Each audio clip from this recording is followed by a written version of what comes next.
líder do Campeonato Brasileiro, que tem uma guerra, mais um episódio em relação a ela. O personagem dessa notícia é Carlos Fabel. Ele foi diretor financeiro do Atlético Mineiro entre 2009 e chegando a quase comecinho de 2019. Então ele passou pelas administrações do Alexandre Calil, príncipe dos seus braços direitos no clube, cuidou das finanças, também passou pela administração do Daniel Nepomuceno e comecinho do Célio Sete Câmara. Qual é a história? O Carlos Fabel, quando saiu do Atlético, fez um acordo para receber ali uma determinada quantia como rescisão contratual.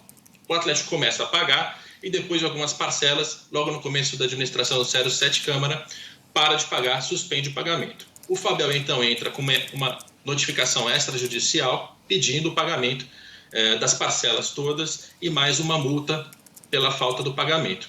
E o Atlético responde ao Carlos Fabel dizendo que vai suspender os pagamentos, pois existem graves imputações de irregularidades relacionadas ao período que esse diretor financeiro esteve no clube. A irregularidade, de acordo com essa correspondência do Célio Sete Câmara de volta para o próprio Fabel, é de que ele recebeu dinheiro sem ter lastro em contratos formais, né? E aí tem ali anexado os valores. Esse diretor financeiro recebeu entre 2009 e 2017 uma quantia de quase 16 milhões de reais, dos quais, de acordo com essa correspondência, apenas quase 6 milhões, 5 milhões e 800 estavam lastreados em contratos. Então tem aí um novo conflito envolvendo o Atlético Mineiro. Ô, Capello, mas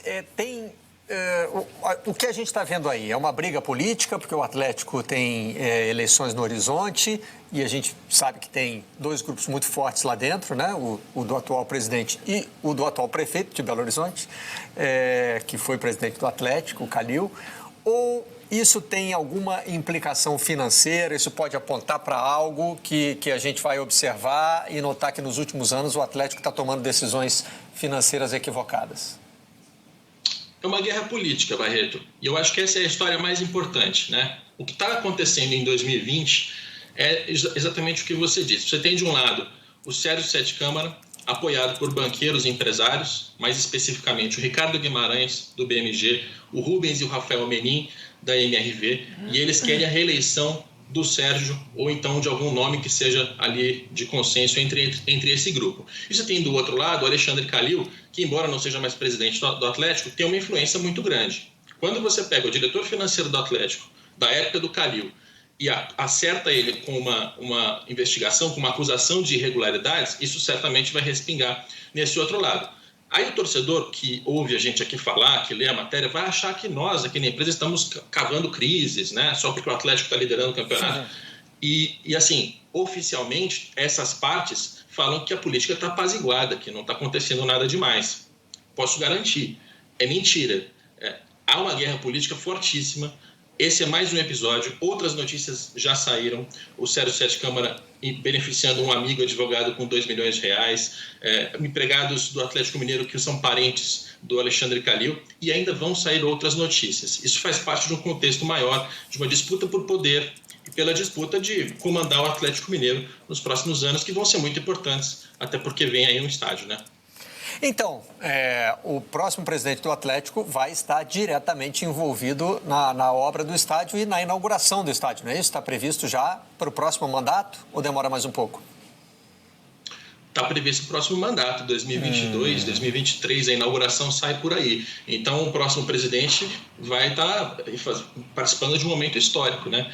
Então, e assim, quando a gente fala, por exemplo, dos Menin, né?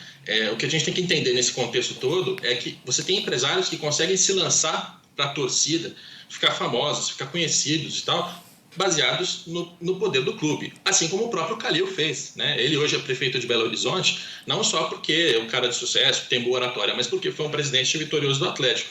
Então, quando a gente traz essas notícias, a minha preocupação sempre é de mostrar para o torcedor que você tem um fato, você tem que acompanhar isso para ver o que vai acontecer, né? O diretor financeiro está recebendo uma acusação, ele vai se defender, se teve algum prejuízo ao clube, isso tem que ser investigado, tem que ser apurado. Não percam de vista o contexto maior, que é um contexto de guerra política, em que o Atlético está sendo usado para lá e para cá por grupos que estão disputando o poder para estar participando de um momento importante da história do clube. Certamente um momento importante que vai ter um impacto financeiro, né? A gente já acompanhou outros casos, né, Capello, em que você tem o impacto do momento da construção pensando que é um impacto negativo, digamos, né? Vai abalar o seu caixa, pensando no impacto positivo que isso vai trazer no futuro. Diego chamou? Levantei a mãozinha aqui que eu quero botar um fogo aqui pro Capello, porque eu ouvi o Andrei Sanches no programa Tino Marcos no Show na semana passada, ou retrasada, agora eu não lembro quando foi, e ele falou exatamente sobre o estádio, que no início, o quanto que eu queria te perguntar é o seguinte, o quanto que financeiramente para o clube de futebol, Capello, o estádio vai ser rentável? Porque o Andrei Sanches, se eu não me engano, na entrevista, ele chegou e falou bem assim, no início é tudo muita festa, é ótimo você ter uma casa, mas não foi tão lucrativo, tanto que o Corinthians teve que fazer depois parcerias para conseguir, enfim, seguir com o estádio, enfim, ter a licitação do estádio. Você pode falar isso muito melhor do que eu, você está muito mais envolvido com os números do que eu. Mas o quanto que é tão importante a gente ter um estádio e quanto que essa discussão de ter um estádio vai ser relevante aí na questão do próximo presidente. Porque às vezes o torcedor não sabe que financeiramente o estádio pode quebrar o clube, né? Uhum. Olha, Diego, tem impactos variados em tempos diferentes, né? Quando você inaugura o estádio, primeiro a parte esportiva ela é benéfica, você tem um efeito para o mandante que claramente é maior num estádio próprio, com toda a ênfase, toda a euforia pela inauguração. Financeiramente, tem que ver como é que você paga a construção, esse é o grande problema do estádio do Corinthians, e tem que ver como é que vai ser a operação no dia a dia. O problema do Corinthians é que ele fez uma obra muito grande que vai levar muito tempo para pagar essa construção. Depois que pagar, eu não tenho dúvidas que vai ser uma vantagem financeira, não só esportiva, mas uma vantagem financeira muito grande em relação a adversários diretos. São Paulo, por exemplo, com o Morumbi envelhecido, vai ganhar muito menos dinheiro do que o Corinthians com a Neoquímica Arena recém-construída. No caso do Atlético, a construção ela tem uma filosofia diferente do Corinthians, porque ela foi feita com a noção de gastar muito pouco. Tende a ser um estádio mais barato.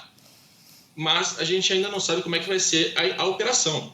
Quanto dinheiro o Atlético vai conseguir arrecadar, quanto vai gastar, quanto vai ficar para o clube de futebol pagar as dívidas que vêm sendo feitas nesses últimos anos, não exatamente com a construção, mas com a construção do time, né? Porque no meio dessa guerra política a gente está falando de empresários que estão emprestando dinheiro para o clube para que ele contrate o Sampaoli, jogadores, tenha desempenho, catapulte a candidatura do 07 Câmara e consiga vencer. O estádio vai pagar essa conta daqui a 2, 3 anos? É uma conta muito difícil que a gente vai ter que acompanhar direitinho. Rodrigo Capello, obrigado pela participação no Redação. Nossa última parada é em Londres para falar com o Marcelo Correge. Eu achava que não precisava, mas me convenceram aqui. Eu, procuro fazer uma gestão democrática do Redação Sport TV. Xará, fala.